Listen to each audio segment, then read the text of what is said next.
First breaking Andhra నుంచి వస్తోంది. వివేక హత్య కేసులో గుండెపోటు స్టోరీ పుట్టించిందే సునీతారెడ్డి అంటున్నారు ఎంపీ అవినాష్ రెడ్డి. దస్తగిరి వాంగ్మూలంపై సునీత దర్యాప్తు ఎందుకు కోరట్లేదని ప్రశ్నించారు. తనకు కేసుతో సంబంధం లేదని నిర్దోషిగా బయటకు వస్తాను అంటున్నారు ఎంపీ అవినాష్ రెడ్డి. శివప్రకాష్ రెడ్డి కొడుకు వీళ్ళిద్దరూ ఫోన్లు చేసి ఆదినారాయణ రెడ్డికి ఆయనకు స్టంట్ వేసినారని, గుండెపోటు వచ్చిందని, రక్తపవాంతులై చనిపోయినాడని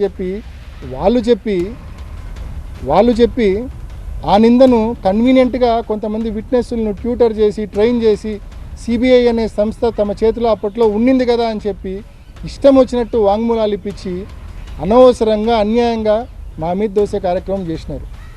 దీనికి ఎవిడెన్స్ ఆదినారాయణ రెడ్డి గారి వీడియోనే.